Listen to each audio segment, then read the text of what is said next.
నేస్తాలైన శ్రీరుద్ర వారి మట్టి గణేశ విగ్రహాలు ఇప్పుడు అన్ని రత్నదీప్ స్టోర్స్ లో లభ్యం. త్వరపడండి.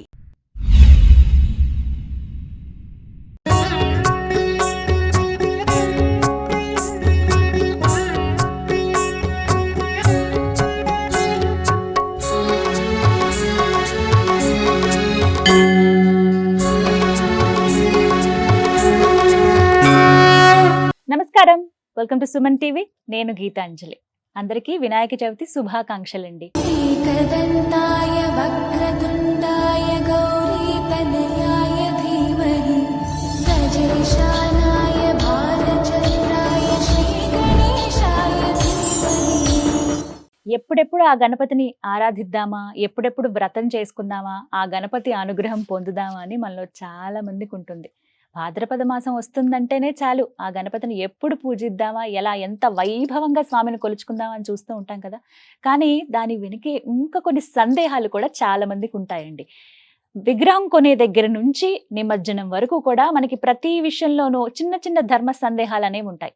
ఎవరిని అడగాలి, ఎలా అవి మనకి తీరతాయి అనేది ఎప్పుడూ అలానే ఉండిపోతూ ఉంటాయి. కానీ అందరిని దృష్టిలో పెట్టుకొని సర్వసాధారణంగా వినాయక చవితి విషయంలో మనకు వచ్చేటువంటి సందేహాలన్నీ కూడా నివృత్తి చేయాలని నాకు అనిపించింది. ఈ సంకల్పం నేను తీసుకున్నాను ఈసారి. అందుకే ప్రత్యేకంగా ఒక వీడియో మీకోసం అంటూ ఏర్పాటు చేశాం. ఏంటంటే మీకు నాకు అందరికి వచ్చేటువంటి సందేహాలు ఇవి నివృత్తి చేయాలంటే ఒక మహా వ్యక్తి ఉండాలి కదా. వారే బ్రహ్మశ్రీ నందిబట్ల శ్రీహరి శర్మ గారు. వారు ప్రముఖ జ్యోతిష్యులు. సుమన్ టీవీ ప్రేక్షకులకు వారిని ప్రత్యేకంగా పరిచయం చేయాల్సిన అవసరం లేదు. ఎందుకంటే ఎన్నో పూజా విషయాల్లో కావచ్చు, ఏమైనా దైవికంగా ఉన్నటువంటి ఏ విషయాలైనా ఇట్టే ఆయన నివృత్తి చేస్తారున్న సందేహాలన్నింటినీ.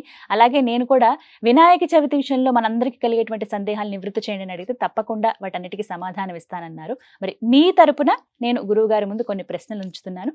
అవన్నీ తెలుసుకుని ఆ సందేహాలు నివృత్తి చేసుకుని చక్కగా ప్రశాంతంగా ఆ వినాయక వ్రతాన్ని ఆచరించండి, స్వామి అనుగ్రహాన్ని పొందండి. ఇక ఆలస్యం ఎందుకు, గురువుగారితో మాట్లాడదాం. నమస్కారం గురువుగారు. వాగర్థావివ సంపృక్తౌ వాగర్థ ప్రతిపత్తయే జగతః పితరౌ వందే పార్వతీ పరమేశ్వరౌ. సదాశివ సమారంభాం శంకరాచార్య మధ్యమాం అస్మదాచార్య పర్యంతం వందే గురు పరంపరాం. ఆదిత్యాయ చ సోమాయ మంగళాయ బుధాయ చ గురు శుక్ర శనిభ్యశ్చ రాహవే కేతవే నమః. శృంగేరి జగద్గురు పీఠాధిపతులకి, కంచి పీఠాధిపతులకి నమస్కారములు తెలియజేసుకుంటూ కార్యక్రమాన్ని ప్రారంభిద్దాం. గురువుగారు, మా అందరికి ఎన్నో సందేహాలండి. వినాయక చవితి అనగానే పూజనైతే చేసుకోగలుగుతాం, కానీ ఆ చిన్న చిన్న సందేహాలు కూడా నివృత్తి అయితే ఇంకా ప్రశాంతంగా వ్రతాన్ని ఆచరించుకోగలుగుతాము. ముందు అసలు 6వ తారీఖా 7వ తారీఖా ఎప్పుడు అసలు వినాయక చవితి చేసుకోవాలి? ఎందుకంటే చవితి 2 రోజులు ఉన్నట్టుగా ఉంది. శుక్రవారం ఉంది, అలాగే శనివారం కూడా ఉంది. ఎప్పుడు ఆచరించాలి, ఏ సమయాన్ని చూసుకోవాలి? ప్రత్యేకంగా ముహూర్తం అంటూ ఏమన్నా ఉంటుందా వ్రతాన్ని ఆచరించడానికి? ఇక్కడ ప్రధానంగా చాలా మందికి వచ్చేటువంటి సందేహం ఏనమ్మా, అవును. రోజంతా ఉంటుంది కదా, మరి ఉదయాన్నే చేసుకోవాలా, మధ్యాహ్నం చేసుకోవాలా? సాధారణంగా మంటపాల్లో అయితే సాయంత్రం పూట చేసుకుంటుంటారు. కాబట్టి ఏ సమయంలో పూజ చేసుకుంటే చాలా మంచిది? అయితే ఎప్పటిలాగానే ప్రతి పండుగల్లో వచ్చేటువంటి చిన్నపాటి కాస్త అభ్యంతరాలు ఏంటంటే, 2 సార్లు 2 రోజులు ఉంది కదా చవితి, మరి ఎప్పుడు చేసుకోవాలి? ఈసారి కూడా అదే సందేహం, సందిగ్ధత వచ్చింది. శుక్రవారం మధ్యాహ్నం 3 గంటల తర్వాత చవితి తిథి వస్తుంది. అంటే 2 రోజులు వచ్చినట్టే, 2 రోజులు చవితి తిథి ఉంటుంది. కానీ ఏ రోజున పండుగ చేసుకోవాలంటే మనకు ధర్మశాస్త్రాన్ని అనుసరించి వ్రతాలకి, నోములకి, కొన్ని పండుగలకి సంబంధించి సూర్యోదయ ప్రమాణాన్ని అనుసరించి సూర్యోదయ సమయానికి ఏ తిథి ఉంటుందో ఆ రోజున ఆ తిథిగా భావించుకోవాలి. కాబట్టి శనివారం రోజున సూర్యోదయానికి చవితి తిథి ఉంది కాబట్టి వినాయక చవితి శనివారం నాడే మనము చేసుకోవాలి, అంటే 7వ తారీఖు రోజున. కాబట్టి శుక్రవారం చవితి వచ్చింది కదా అని అంటే ఆ సమయం చేసుకోవడానికి వీలు కాదు. కాబట్టి శనివారం నాడే చేసుకోవాలి. అయితే ఈ శనివారం నాడే ఏ సమయంలో చేసుకోవాలంటే, ఒక్కొక్క పండగకి సంబంధించి శివరాత్రి అయితే రాత్రిపూట, జన్మాష్టమి రాత్రిపూట, అలాగే కొన్ని పండుగలు దీపావళి రాత్రిపూట, ఇలా కొన్ని పండుగలు రాత్రిపూట చేసుకునే ఉంటాయి. అలాగే ఈ యొక్క వినాయక చవితికి మధ్యాహ్న సమయంలో చవితి ఉండే రోజును జరుపుకోవాలి. కాబట్టి మధ్యాహ్న సమయానికి మనకు 7వ తారీఖు రోజున చవితి ఉంది కాబట్టి మధ్యాహ్న సమయంలోనే వినాయక పూజ చేసుకోమని మనకు శాస్త్రం చెప్పబడి ఉంది. కాబట్టి దీనికి అనుగుణంగా వర్జ్య దుర్ముహూర్తములు లేని సమయము ఉదయం 11 గంటల నుంచి మధ్యాహ్నం 1:20 వరకు ఉన్నటువంటి సమయం. కాబట్టి ఆ ఇంట్లో గనక చేసుకునేటట్టయితే ఉదయం 11 గంటల నుంచి 1:20 మధ్య కాలంలో చేసుకోవాలి. ఇక చాలా మంది మంటపాలు పొద్దున పూట వెళ్ళి మంటపాల్లో అన్ని కూడా సాయంత్రం సంభారాలని చేసుకొని ఆ యొక్క వీధులలో ఉండేటువంటి మంటపాల్లో వినాయకుని పూజ జరుపుకుంటారు. మరి ఆ సమయానికి పంచమి వచ్చేస్తుంది. అవును కదండి. మరి చవితి పూజ విధానంగా చేసుకోవాలి కదా అని అన్నప్పుడు సంకల్పంలో పంచమీయుక్త చతుర్థ్యాం తిథౌ అని సంకల్పంలో చెప్పుకొని ఆ విధంగా సాయంత్రం పూట అసలు చేసుకోకూడదు. వాస్తవానికి వినాయకుడి పూజ మంటపాలు పెట్టుకున్న వాళ్ళు, ఇంట్లో పూజ చేసుకునే వాళ్ళు ఉదయం పూట చేసుకోండి, 11 నుంచి 1:20 మధ్యాహ్నం లోపల. తదనంతరం సాయంత్రం మళ్ళీ కూడాను పూజ చేసుకోవచ్చు, తప్పేమీ లేదు. ఆ విధంగా మంటపాల్లో ఉన్నవాళ్ళు సాయంత్రం పూట పంచమీయుక్త చతుర్థ్యాం తిథౌ అని సంకల్పంలో చెప్పుకొని సాయంకాలం పూట కూడా ఈ యొక్క గణపతి పూజని చేసుకోవచ్చు. గురుగారు, ముందు రోజు శుక్రవారం అండి. అంటే శుభ్రం చేసుకోవటం కానీ ఏమైనా చేసుకోవాలంటే శుక్రవారం రోజు అసలు ఎక్కడ దేవుళ్ళని కదపం. కనీసం ఆ రోజు అభిషేకాలు కానీ ఏమైనా ఉంటే చేసుకుంటామేమో కానీ ప్రత్యేకించి శుభ్రపరచడం అనేది జరగదు. మరి ఏ రోజున శుభ్రం చేసుకోవాలి? గురువారమా లేకపోతే ఇంకా ముందే చేసుకోవాలా? వినాయక చవితికి సంబంధించినటువంటి పూజా విధానంలో శనివారం నాడు చేసుకుంటున్నాం కదా. సాధారణంగా శుక్రవారం నాడు ఏ దేవతా పూజా మందిరాన్ని మనము శుభ్రపరచుకోం. కాబట్టి ముందు రోజు గురువారం రోజున ఈ యొక్క చిత్రపటాలన్నీ కూడా శుభ్రపరచుకోవడం, పూజా మందిరాన్ని అంతా కూడా శుభ్రపరచుకోవడం. ఆ పూజా మందిరంలో నకారాత్మక దృష్టి అంతా వెళ్ళిపోవాలి కాబట్టి ఆ యొక్క మంచినీటిలో గళ్ళ ఉప్పు, రాక్ సాల్ట్ వేసి ఆ యొక్క నీటితో ఆ పూజా మందిరాన్ని అంతా కూడా శుభ్రపరచుకుంటే దేవతాశక్తి ఆకర్షింపబడుతుంది. అందుకే దేవతాశక్తి ఇంట్లో రావాలి అని అనుకున్నప్పుడు సముద్రంలో పుట్టినటువంటి రాళ్ల ఉప్పు ఉంటుంది కదమ్మా, ఆ మంచినీటిలో ఆ రాళ్ల ఉప్పు వేసి ఇల్లంతా గనక శుభ్రపరచుకుంటే ఇంట్లో దేవతాశక్తి వస్తుంది, నెగటివ్ ఎనర్జీ వెళ్ళిపోతుంది. అలాగే మన పూజా మందిరం కూడా పవిత్రంగా ఉండాలి కాబట్టి పసుపు, గోమూత్రము, అలాగే గళ్ళ ఉప్పు ఇవన్నీ వేసి ఆ యొక్క నీటి పల్చని బట్ట తీసుకుని ఆ బట్టతో శుభ్రంగా చేసుకుని ఆ విధంగా గురువారం రోజున ఇల్లంతా కూడాను దేవతా పూజా మందిరంతో సహా పటాలతో సహా శుభ్రపరచుకొని ఇక శుక్రవారం రోజున మామూలుగా దీపారాధన చేసుకోవచ్చు. ఎట్లాగో మధ్యాహ్నం సమయం తర్వాత చతుర్థి వస్తుంది కాబట్టి దీపారాధన చేసుకుంటే సరిపోతుంది. ఇక పూజా విధానం అంతా శనివారం నాడు మామూలుగానే వినాయకుని పూజ చేసుకోవచ్చు. వినాయక విగ్రహాన్ని ఎప్పుడు తెచ్చుకోవాలండి? ఏ రోజున? ముందు రోజా ఇంకా ముందే తెచ్చుకోవాలా? ముందు రోజు చవితి ఘడియలు ఉన్నప్పుడు తెచ్చుకుంటే వినాయకునికి సంబంధించినట్టు. ఎందుకంటే చవితి ఈసారి అదృష్టవశాత్తు శుక్రవారం నాడు కూడా ప్రవేశించింది కాబట్టి సాయంత్రం 5 గంటలకు వెళ్ళి సంధ్యా సమయంలో ఈ యొక్క సంబంధించినటువంటి వినాయకుడి మట్టి ప్రమితను తెచ్చుకొని పూజించుకోవచ్చమ్మా. అయితే వినాయక ప్రతిమ కొనేటప్పుడు మనం తీసుకునేటప్పుడు తీసుకోవాల్సిన జాగ్రత్తలు, నియమం అంటూ ఏమైనా ఉందా? అంటే ఇలాంటి వినాయకుడినే మనం తీసుకొచ్చి పూజించుకోవాలి అంటూ ఏమైనా నియమం ఉందా? అవునమ్మా, శాస్త్ర ప్రకారము మృత్తికా గణపతిని తీసుకోమని చెప్పింది కాబట్టి మట్టి గణపతిని, eco friendly Ganapati, green Ganapati అని అంటుంటాం కదా ఇప్పుడు, ఆ విధంగా మట్టి గణపతిని మనం తెచ్చుకోవాలి. తెచ్చుకునేటప్పుడు ప్రధానముగా ఏంటనంటే ఏకదంతం అనేటువంటిది ఉండాలి గణపతికి. అనగా ఒకవైపున పూర్తిగా దంతం ఉండాలి, ఇంకొక వైపున కనబడనట్టుగా చిన్నగా ఉండాలి దంతం, అది ఏకదంతం. ఇక శూర్పాకారం అంటే ఏంటి, చాట చెవులు లాంటివిగా ఉండాలట. దంతము కూడా అలాగే ఈ యొక్క తొండము కూడా ఉండాలి. యజ్ఞోపవీతం ఖచ్చితంగా ఉండాలమ్మా విగ్రహానికి. యజ్ఞోపవీతము గుర్తు లేనటువంటి విగ్రహాన్ని పూజిస్తే శుభ ఫలితాలు రావు. కాబట్టి అందుకనే ప్రత్యేకించి ఆ యొక్క వినాయకుని యొక్క ప్రతిమ తెచ్చుకున్నప్పుడు మనం పూజలో భాగంగా యజ్ఞోపవీతం, మనం చూడండి చక్కగా ఏ విధంగానైతే యజ్ఞోపవీతం చక్కగా వేసామో ఈ విధంగా ఇక్కడ కూడా యజ్ఞోపవీతం మనం వేసాం ప్రత్యేకించి పూజలో భాగంగా. ఆ విధంగా యజ్ఞోపవీతం ఖచ్చితంగా ఉండాలి. ఇక ఈ యొక్క స్వామికి సంబంధించినటువంటిది నాగాభరణం ఉండాలి, నడుముకి నాగాభరణం అనేటువంటిది ఖచ్చితంగా ఉండాలి. కాబట్టి ఈ విధంగా మృత్తిగా గణపతిని మనం ఆరాధన చేయాలి. ఇప్పుడు 2005 సంవత్సరం నుంచి 2020 సంవత్సరం వరకు కూడా మొత్తము కూడా ప్లాస్టిక్ మయము, ప్లాస్టర్ ఆఫ్ ప్యారిస్ మయంతో పియూపితోనే అయిపోయాయి. విగ్రహాలు ఉన్నాయి. విగ్రహాలు తీసుకొచ్చినప్పుడు అందులో లోపం ఏంటంటేనమ్మా, విగ్రహం ఎప్పుడైనా కానీ నిండుగా ఉండాలి. ప్లాస్టర్ ఆఫ్ ప్యారిస్ తో చేసినటువంటి కంటికి ఇంపుగా రంగులతో హంగులతో కనబడుతుంది, ఆకర్షణీయంగా కనబడుతుంది. దాన్ని వెనక్కి తిప్పి చూసామంటే డొల్ల ఉంటుంది. డొల్ల ఉన్నటువంటి విగ్రహాన్ని పూజించకూడదు, దానివల్ల నెగటివ్ ఎనర్జీ వస్తుంది. అందుకనే ఈ మధ్య కాలంలో అనేక రకాలైనటువంటి సమస్యలతో మానవులు బాధపడుతున్నారంటే చేయాల్సినటువంటి పూజా విధానాన్ని విధి విధానంగా చేయకుండా మనకు నచ్చిన విధంగా, మనకు తోచిన విధంగా చేసుకోవడం వల్ల జరుగుతున్నాయి. కాబట్టి శాస్త్ర ప్రమాణాన్ని అనుసరించి పియూపితో చేసేటువంటివి విగ్రహాలు పనికిరావు. కేవలం మట్టితో చేసేవి. అలంకరణగా మాత్రమే పనికొస్తాయి తప్ప పూజ చేయడానికి పనికిరావు. కాబట్టి ఎట్టి వాళ్ళైనప్పటికీ కూడా మట్టి వినాయకుడినే మనం పూజ చేయాలి. ఒకవేళ మంటపాల్లో గనక ఇప్పుడు అన్ని పియూపితో పెడుతున్నారు కాబట్టి కనీసం మంటపంలో పూజ చేసే వినాయకుడిని కూడా మట్టి గణపతితో పెట్టుకొని అలంకారంగా పెద్ద వినాయకుడిని పెట్టుకోవచ్చు.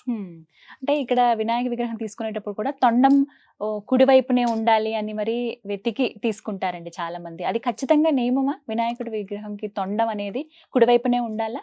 ఈ తొండానికి సంబంధించినటువంటి వినాయకుడి ప్రతిమలలో అనేక అభిప్రాయాలు ఉన్నాయమ్మా. అందులో ప్రధానంగా కుడివైపుకు తిరిగినటువంటి తొండం ఉన్నటువంటి వినాయక ప్రతిమ ఎక్కడ ఉంటుందనంటే ఆ యొక్క ప్రతిమకి విధి విధానాలు శాస్త్ర నియమాలు పాటించి ప్రతిరోజు త్రికాలములో ఈ యొక్క పూజా విధానాలు చేసుకోవాలి. చతురావర్తి తర్పణాలు వదలాలి. ఇవన్నీ మానవులుగా పెట్టుకునే చిన్న విగ్రహానికి కుడివైపున తొండ ఉన్నటువంటి విగ్రహాన్ని తెచ్చి పెట్టుకుంటే ఆ విధానంగా చేసే ఉపాసనా పరులైతే చేసుకోవచ్చు.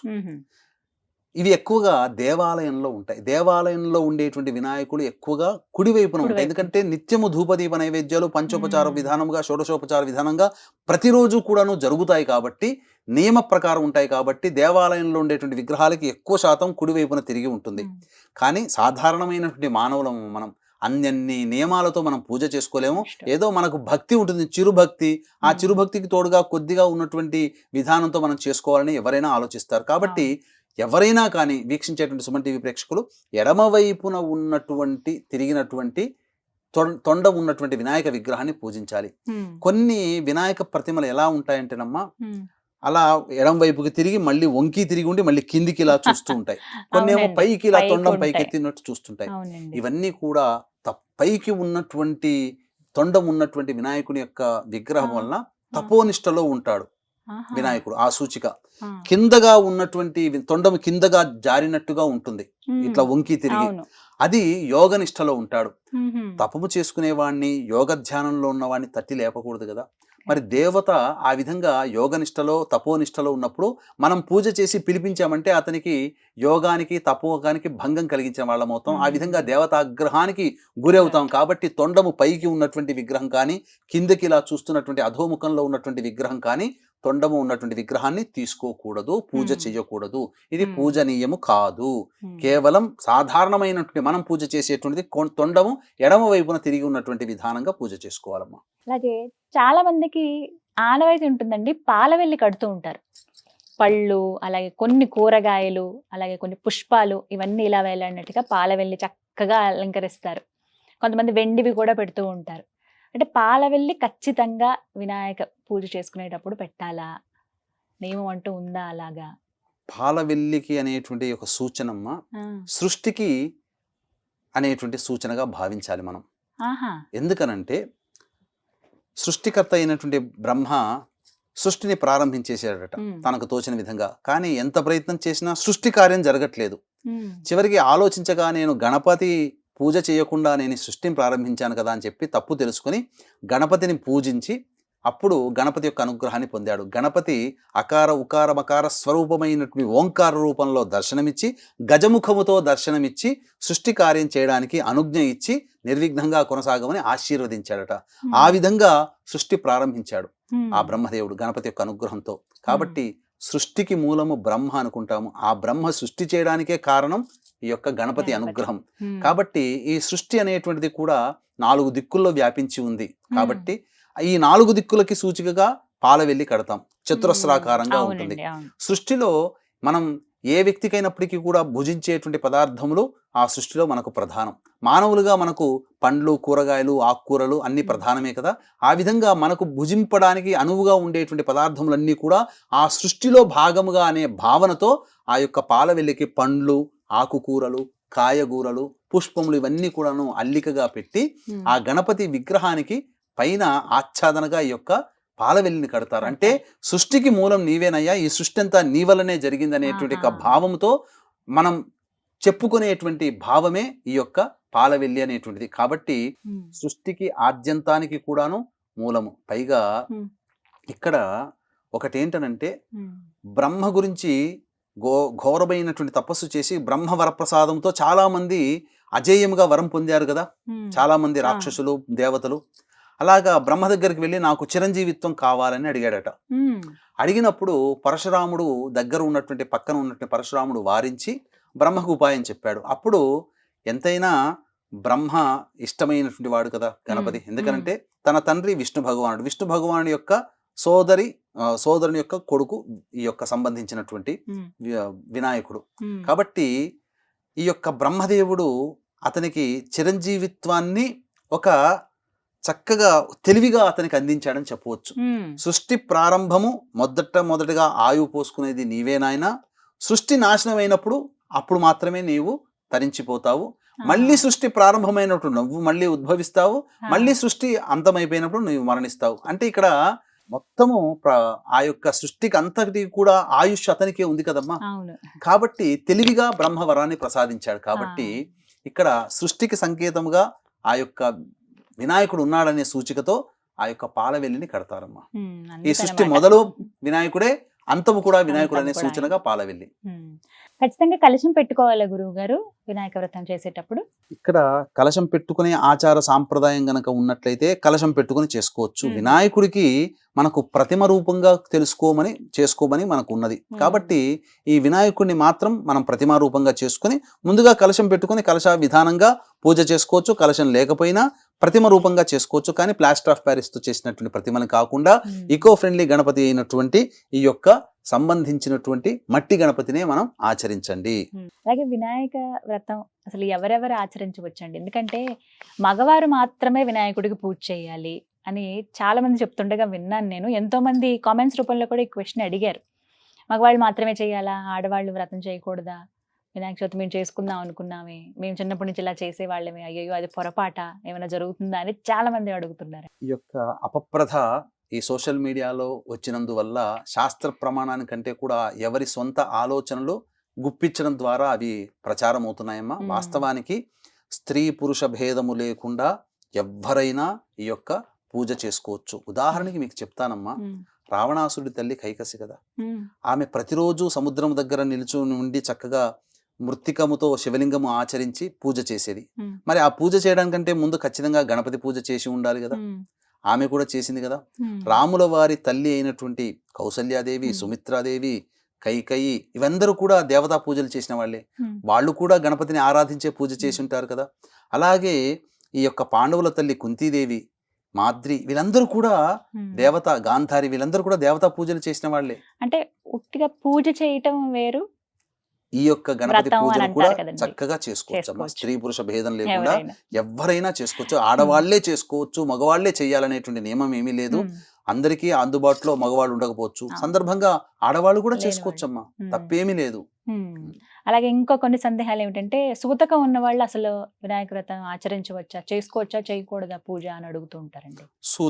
దీంట్లో సూతకం అనేటంటే సరికి ఒకప్పుడు ధర్మ ప్రకారము చక్కగా జరిగేది. ఏటి సూతకము అనేటువంటి వాళ్ళు అంటే తనని కన్ని పెంచినటువంటి తల్లిదండ్రులు చనిపోతే ఆ తల్లిదండ్రుల జ్ఞాపకార్థం వారిని తలుచుకుంటూ ఒక సంవత్సరం పాటైనా కానీ ఆ నియమాన్ని పాటించాలి. కాబట్టి కర్మ చేసినటువంటి కొడుకు మాత్రమే, ఆ కొడుకు కుటుంబము మాత్రమే ఈ యొక్క ఏటి సూతకంలో భాగమవుతారు. కాబట్టి అటువంటి కొడుకుల కుటుంబాలు మాత్రమే ఈ యొక్క పూజము, వ్రతములు, నోములు ఇవన్నీ కూడాను చేసుకోకూడదు. అందులో భాగంగా వరసిద్ధి వినాయక పూజ కూడా ఏటి సూతకంలో తండ్రి చనిపోయి సంవత్సరం కానటువంటి వాళ్ళు, పిల్లలు ఎవరు కూడా ఆ యొక్క పూజలు అనేటువంటివి చేయకూడదు. చాలా మంది ఏం చేస్తున్నారంటే తండ్రి చనిపోయిన తర్వాత తండ్రికి తోబుట్టులైనటువంటి అన్నదమ్ములు, ఆ అన్నదమ్ముల కుటుంబంలో పిల్లలు కూడా పూజలు చేసుకోరు. ఇది ఎక్కడా శాస్త్రంలో చెప్పబడలేదు.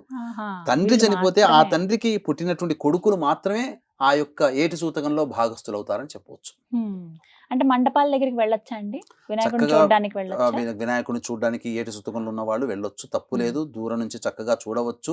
అందులో ఏదైనా పూజలో భాగంగా చేసుకోవాలని మనసున్నా ఆ యొక్క పూజలో భాగంగా సహాయ సహకారాలు అందించవచ్చు. గర్భిణీలు వినాయకుడి పూజ చేయొచ్చా అండి? గర్భిణీలకు సంబంధించి చూసుకున్నట్లయితే కొన్ని మత గ్రంథాల ప్రకారం 5వ నెల పడగానే గర్భిణీ సూతకం, పురిటి సూతకం ప్రారంభమవుతుంది. కొన్ని మత గ్రంథాల ప్రకారం, అనగా ధర్మ గ్రంథాలు, మత గ్రంథాలను కంటే ధర్మ గ్రంథాలను సబబు. కొన్ని ధర్మ గ్రంథాల ప్రకారం 7వ నెల పడిన తర్వాత పురిటి సూతకం ప్రారంభమవుతుంది. కాబట్టి ఏదైనా కానీ యుక్తాయుక్త విచక్షణ వారి యొక్క ఆచారాన్ని బట్టి 5వ నెల పడినటువంటి వాళ్ళైనా 7వ నెల పడినటువంటి వాళ్ళైనా కానీ ఈ యొక్క గర్భిణీ స్త్రీలు పూజకి పనికిరారు. కాబట్టి పక్కన తన భర్తని కూర్చోబెట్టైనా పిల్లల్ని కూర్చోబెట్టైనా ఈ యొక్క వినాయకుని పూజ చేయించుకోవచ్చమ్మా. దూరం నుంచి చూడవచ్చు. అలాగే వితంతువులు అసలు వినాయకుడి పూజ చేసుకోవచ్చా? అంటే వీరికంటూ ప్రత్యేకంగా ఈ విధంగానే వీరు చేసుకోవాలి అంటే ఏమైనా నియమం ఉందంటారా? ఇక్కడ ఈ యొక్క వినాయకుని వరసిద్ధి వినాయకుని పూజకి మాత్రము ఎవరికి కూడా వీళ్ళే చేసుకోవాలని కొంతమందికి ఎగ్జామ్షన్, లేదండి. కొంతమందికి లేదమ్మా. వితంతువులు కూడా చేసుకోవచ్చు ఆ వినాయకుని యొక్క అనుగ్రహం. ఎందుకనంటే పూర్వకాలం నుంచి ఈనాటి కాలం వరకు కూడా ప్రతి మనిషి ఏదో ఒక పనిలో నిమగ్నం అవుతాడు కదా, ఏదో ఒక పని చేస్తాడు కదా. ఆ పని చేసేటువంటి క్రమంలో వినాయకుని యొక్క అనుగ్రహం ఖచ్చితంగా పొంది తీరాల్సిందే. కాబట్టి ఆ వినాయకుని పూజలో వితంతువుల, పెళ్లి కాని వాళ్ళ, పెళ్ళైన వాళ్ళ, సంతానం ఉన్న వాళ్ళ, సంతానం లేని వాళ్ళ, ఇలా అంటూ భేదం ఏమీ లేదమ్మా. సర్వమానవులు కూడా, జ్ఞానం వచ్చినటువంటి ప్రతి మానవుడు కూడా ఈ యొక్క వరసిద్ధి వినాయకుని పూజ వినాయక చవితి రోజున చేసుకోవచ్చు. ఆ రోజున ప్రత్యేకంగా అంటే ఎలాంటి నియమం అంటూ అయితే ఏం లేదు, ఏం లేదమ్మా. అందరూ అందరూ ఆచరించుకోవచ్చు. ఆచరించదగినటువంటి పూజ.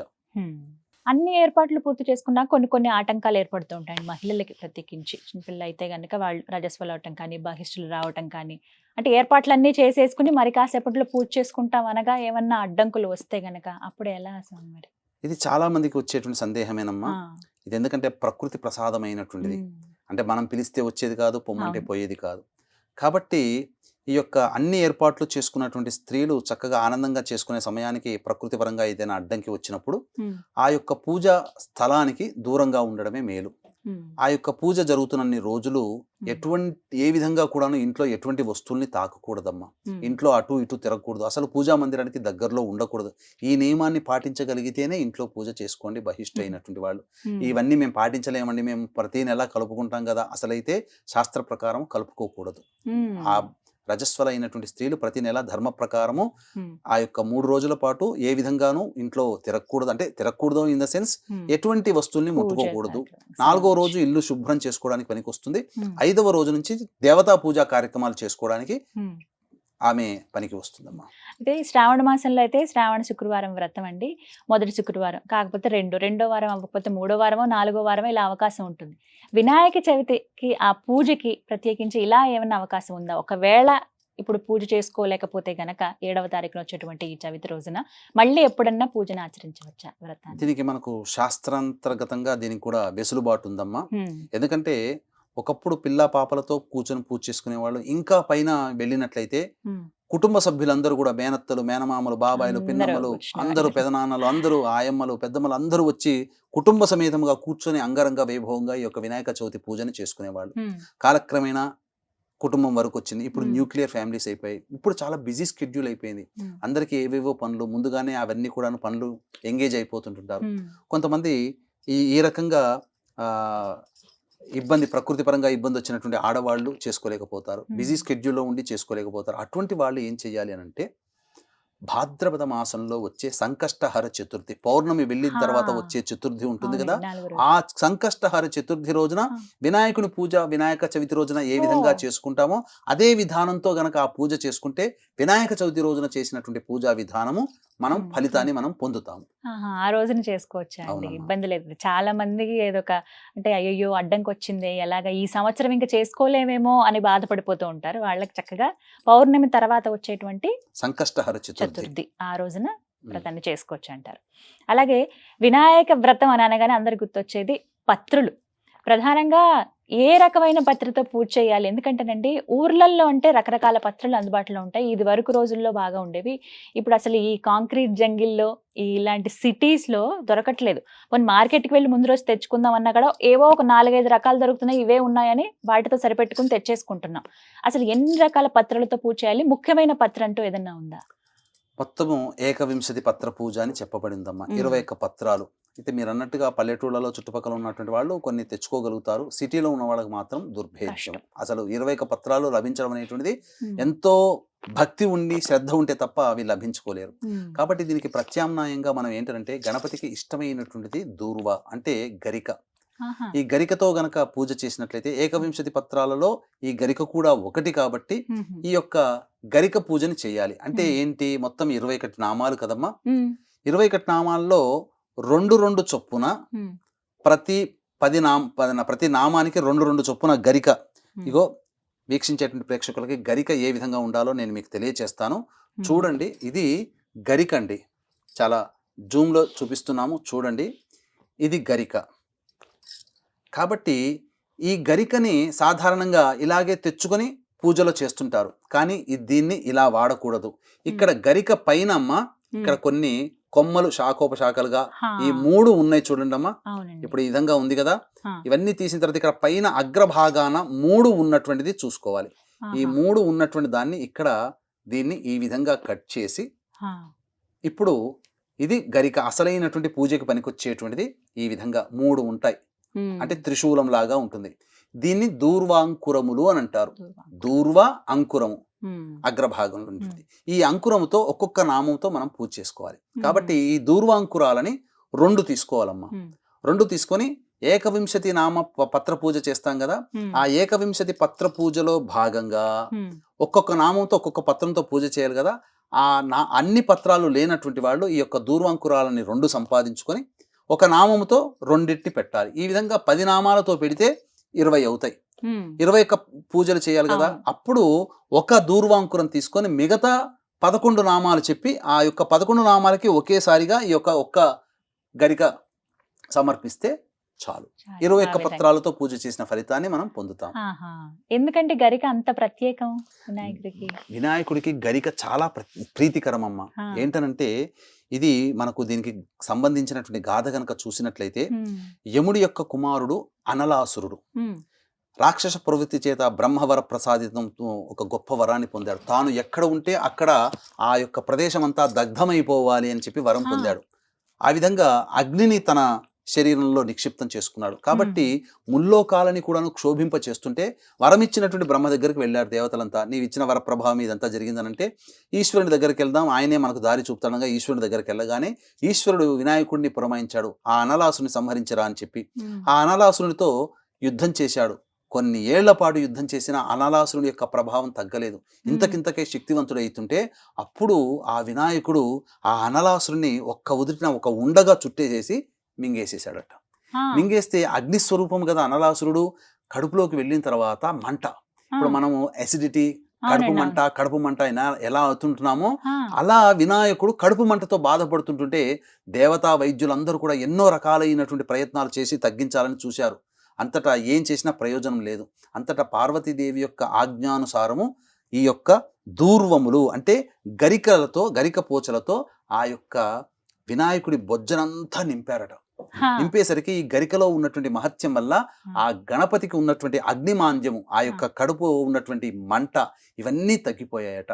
అంతటా తనకు ఎవరైనా మనం ఇబ్బందుల్లో ఉన్నప్పుడు మనల్ని కాపాడారనుకోండి, మనం కృతజ్ఞతాపూర్వకంగా ఏదన్నా బహుమతి ఇస్తాం కదా.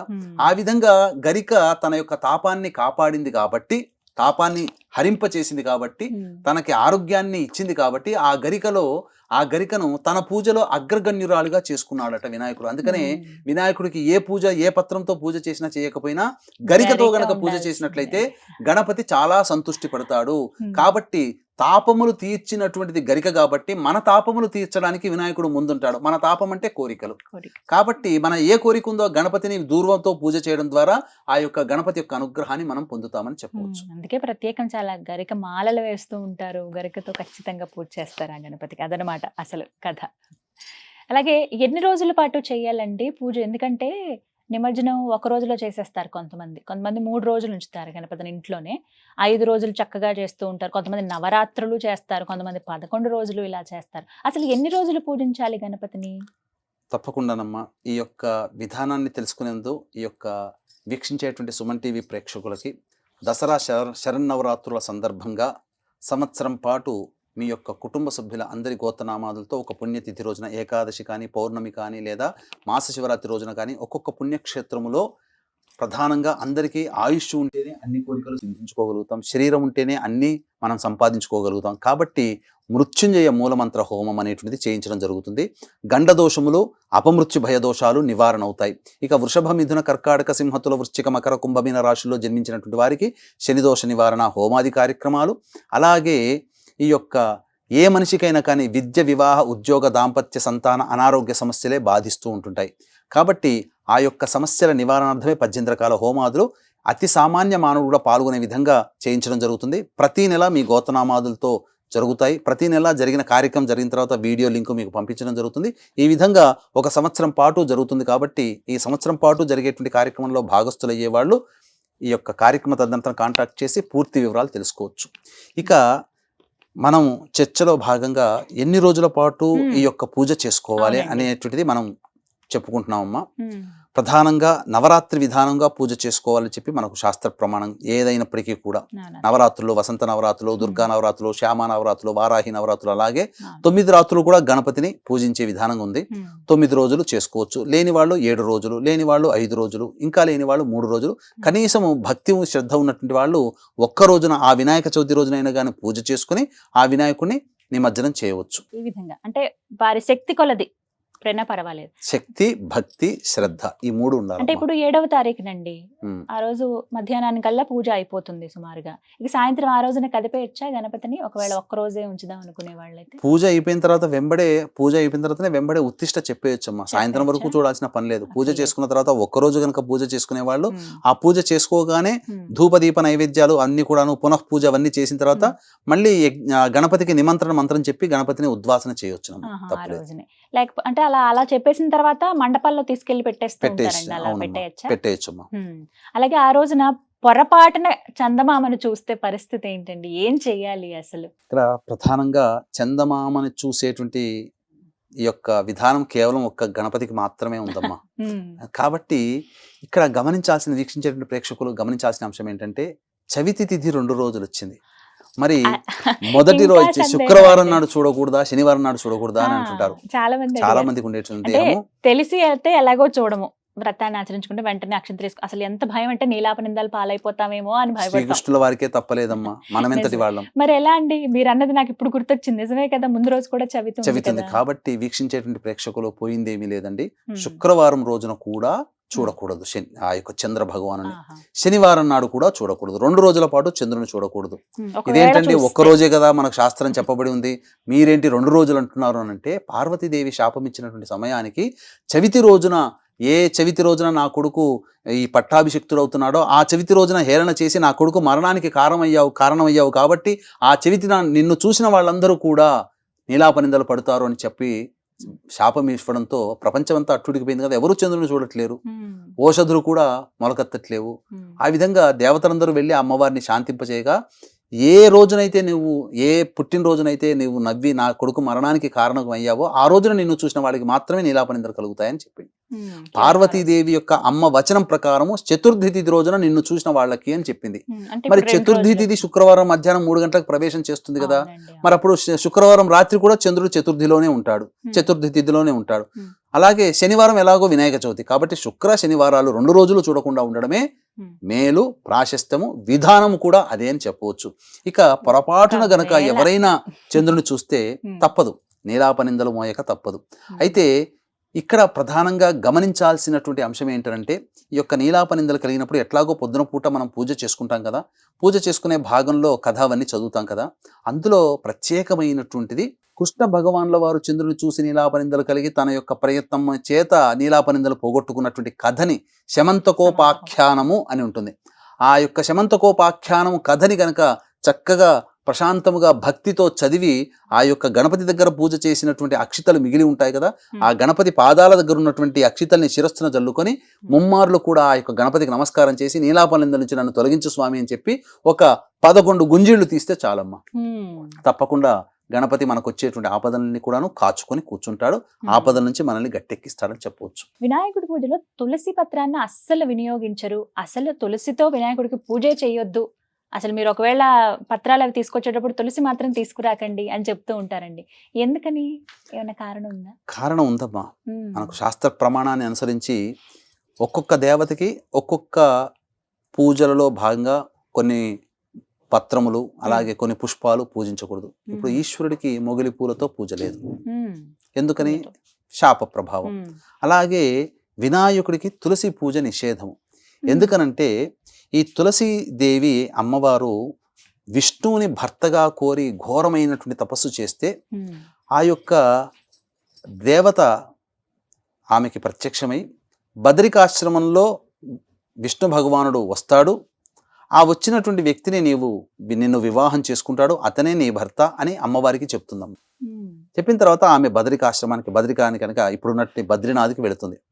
అంతటా ఈ యొక్క పట్టాభిషిక్తుడైనటువంటి గణపతి యవ్వనంలో ఉన్నాడు కదా, చక్కగా గంధ పుష్పాదులన్నీ ధరించి అదే సమయానికి గంగా నదీ తీరంలో విహరిస్తున్నాడు.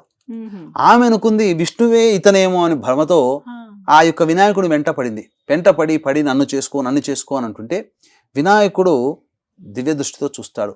తులసి ఎవరో కాదు, నా యొక్క పెద్ద తల్లి, అంటే విష్ణు భగవాన్ యొక్క భార్య.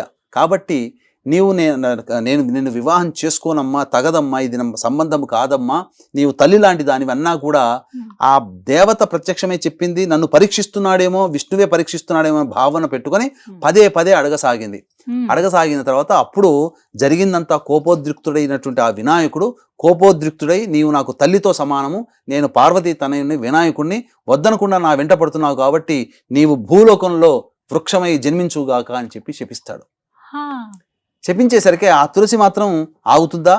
నీకు కూడా నన్ను పెళ్లి చేసుకోమంటే నీవు అసలు విషయాన్ని దాచిపెట్టి నా మీద ఆగ్రహంతో నన్ను శపిస్తావా? నీకు 2 పెళ్లిళ్ళు జరుగుగాక అని చెప్పి శపించింది. కాబట్టి ఇది సముచితమే అని చెప్పవచ్చు. ఆ విధంగా తులసి మాత భూలోకంలో తులసి వృక్షంగా జన్మించడం, ఆ యొక్క విష్ణువుని పూజలో ప్రతిరోజు విష్ణు యొక్క మెడలో తులసి మాల ఉంటుంది. ఎక్కడ వినాయకుడు, ఎక్కడ వెంకటేశ్వర స్వామి ఉన్నా, కృష్ణుడి యొక్క అవతారం అయినా, విష్ణు రూపమైనటువంటి ఏ రకమైనటువంటి అవతార మూర్తిలోనైనా ప్రధానంగా తులసి దళంతో పూజ చేస్తారు. అలా ఆ విధంగా తులసి విష్ణు భగవాన్ని వరించింది. ఇక్కడ ఒకటి సందేహము సబబేనమ్మా. ఎందుకనంటే తులసి తల్లితో సమానం.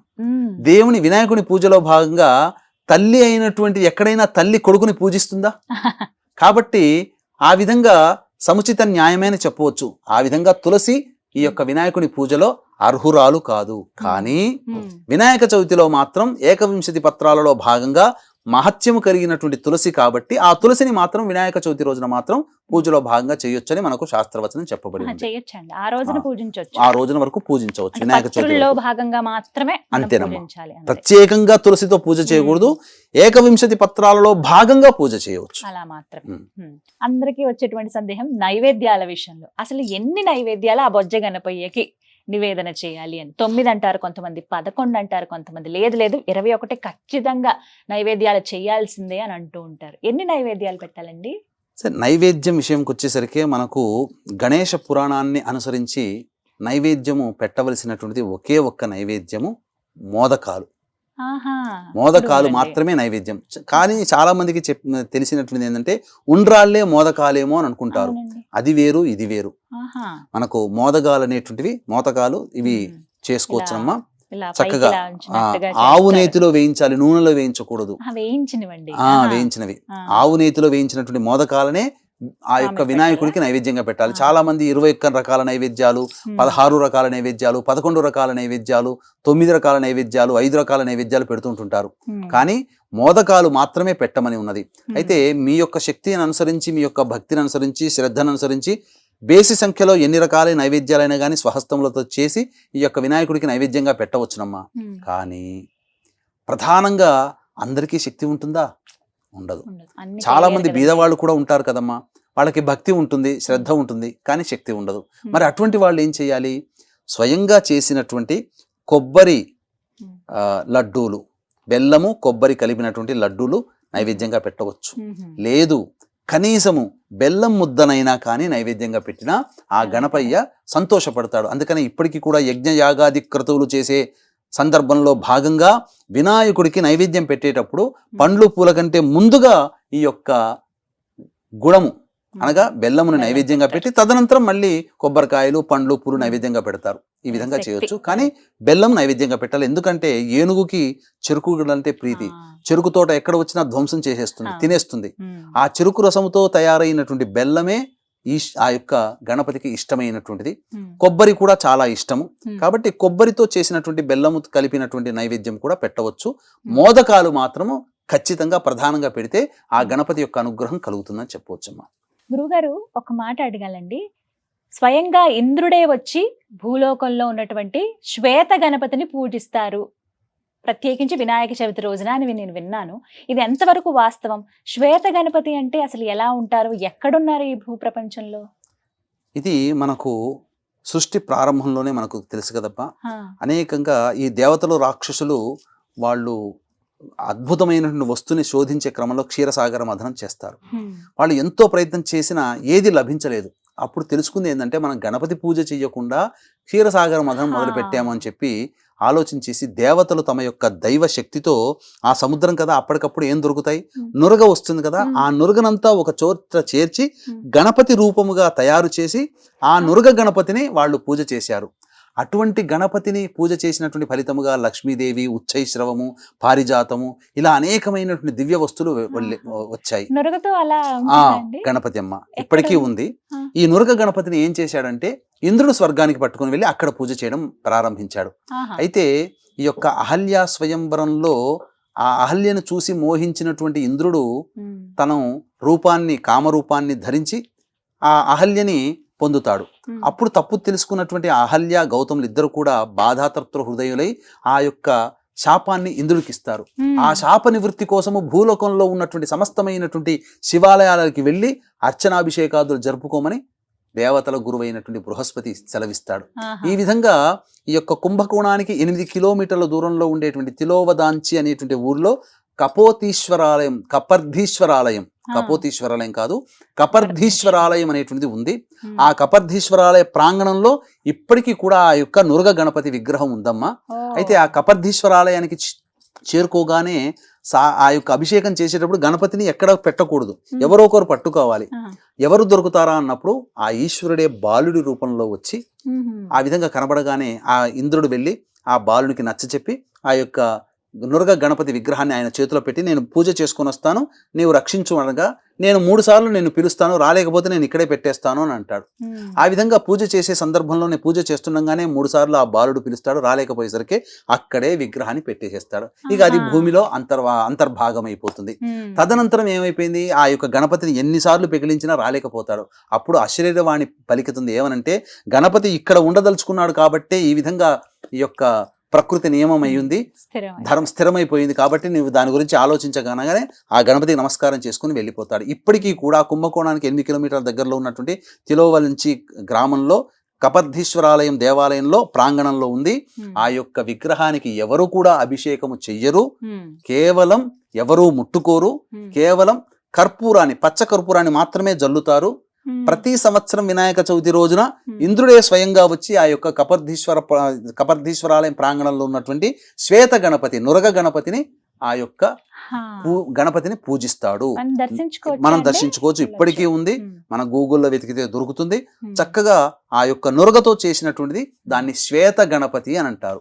ఎంత అదృష్టం అండి, చూడు వీక్షించాలి ఒకసారి. స్వామి అనుగ్రహం ఉంటే ఖచ్చితంగా వెళ్ళి చూస్తాం. తప్పకుండా అమ్మా, ఆ స్వామి అనుగ్రహం మీకు అతి త్వరలో కలగాలని ఆశీర్వచనం. సంతోషం. తెలుసుకోవటమే గొప్ప విషయం, ఎందుకంటే ఇలా తెలియనివి చాలా ఉన్నాయి. కానీ ఆ సందేహం అడగటం, మీరు నివృత్తి చేయటం చాలా సంతోషం. గురుగారు, పూజ చేసుకునేటప్పుడు వినాయకుడి పూజ వ్రత ఖచ్చితంగా వినాల్సిందేనా? అంటే వ్రతాన్ని కాకుండా ముందుగా చేసుకునేటువంటి పూజ అదొక్కటి పూర్తి చేసుకుంటే చాలా? వ్రతము అంటేనే కథతో కూడుకున్నటువంటి దాన్నే వ్రతం అంటారమ్మా. మ్మ్. నోముకి వ్రత కథకి సంబంధం లేదు. ఆహా. కాబట్టి వ్రతం అనేటువంటిది చేసినప్పుడు ఖచ్చితంగా దాని అంగభూతంగా కథ కూడా ఉంటుంది. ఆ కథ మనకు ఎంత బాగా తెలిసినా మ్మ్. కథ వినాల్సిందే, మ్మ్. తప్పదు. కథ వినకుండా మనం కేవలం వ్రతాన్ని మాత్రమే చేస్తే ఆ యొక్క ఫలితము లభించదు. దీనికి ప్రత్యక్ష ఉదాహరణ మనకు సత్యనారాయణ స్వామి వ్రతంలో సాధు అనేటువంటి వైశ్యుడు సంతానం కలిగితే వ్రతం చేసుకుంటానని, సంతానం పెద్దగైన తర్వాత చేసుకుంటానని, సంతానానికి పెళ్ళైన తర్వాత చేసుకుంటానని మాట ఇస్తాడు. ఆ యొక్క అన్నిసార్లు మాట తప్పడం వల్ల ఆ యొక్క దేవదేవుడికి ఆగ్రహం కలిగి వారు ఇంటికి వచ్చేటువంటి సందర్భంలో వారు ఊరికి దగ్గరికి చేరుకోగానే వారు ఉన్నటువంటి యొక్క సంబంధించినటువంటి అదృశ్యం అవ్వడం, మళ్ళీ ఆ యొక్క దేవదేవుని యొక్క అనుగ్రహాన్ని పొందడం, తద్వారా వాళ్ళు మళ్ళీ పునర్జీవితాలు తెలుస్తుంది. ఇదంతా మనకు కథలో భాగంగా వచ్చేదే. కానీ ఈ యొక్క తల్లి కూతులకి ఇద్దరికి కూడా మీ భార్య, మీ భర్త, అల్లుళ్ళు ఇద్దరు వస్తున్నారని సేవకులు వచ్చి చెప్తారు కదమ్మా. ఆ చెప్పిన సందర్భంలో ఎప్పుడో చిన్నప్పుడు 12-13 ఏళ్ళప్పుడు పెళ్లి చేసుకుంది అమ్మాయి. ఒక 10 ఏళ్ళైనా అయి ఉంటుంది. నా భర్త ఎలా ఉన్నాడో, పెద్దగా అయ్యాడు, యవ్వనంలో ఉన్నాడు, అందగాడా, ఎలా అయ్యాడు అని చూడాలనే ఉత్సాహంతో ఆ సమయంలో ఆ వార్త ఎప్పుడు తెలుస్తుంది? సత్యనారాయణ స్వామి వ్రతం చేస్తున్నప్పుడు తెలుస్తుంది. ఆ తర్వాత ఆ ఉత్సాహము ఉత్సుకతలో అత్యుత్సాహంతో వ్రత కథ వినకుండా వ్రతాన్ని మాత్రమే పూర్తి చేసుకొని భర్తని చూడడానికి వెళుతుంది. అంతటా ఆగ్రహోద్రగ్రుడైనటువంటి ఆ సత్యనారాయణ స్వామి బుద్ధి చెప్పాలనేటువంటి ఒక ఉద్దేశంతో భర్త ఉన్నటువంటి పడవ, ఆ అమ్మాయి భర్త ఉన్నటువంటి పడవ మునిగిపోతుంది. అంతటా అందరూ విచారిస్తారు, ఏంటమ్మా ఏం చేసావు, ఏదైనా లోపం జరిగిందా, వ్రతంలో ఏమైనా లోపం జరిగిందా అని అంటే నేను కథ వినలేదమ్మా అని చెప్తుంది. అంబడే మళ్ళీ వచ్చి మళ్ళీ ఆచమనం చేసి మళ్ళీ పూర్తిగా కథ విని అపరాధ క్షమ స్తోత్రము చదివి అక్షితలు నెత్తిన వేసుకొని తిరిగి ఆ పడవ ఉన్న చోటికి వెళితే క్షేమంగా పడవతో సహా తేలుతాడు తన భర్త. కాబట్టి వ్రతములో కథ ఎంత ఇంపార్టెంటో ఈ సత్యనారాయణ స్వామి వ్రత కథలో ఈ యొక్క 3-4 భాగాలు కథలు చదవచ్చు, తద్వారా మనం తెలుసుకోవచ్చు.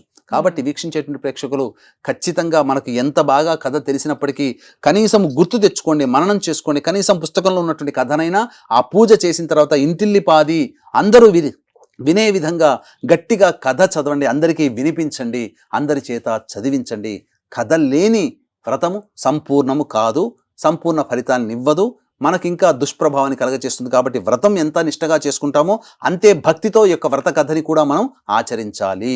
చాలా చక్కగా వివరించారు గురువు గారు. ప్రతి ఒక్కరికి వచ్చేటువంటి సందేహాలు ఇవి. వినాయక చవితి వ్రతాన్ని ఆచరించడం పట్ల ఏ విధంగా చేసుకోవాలి ఏంటి అనేది ప్రతి ఒక్కటి కూడా చాలా చక్కగా నివృత్తి చేశారు.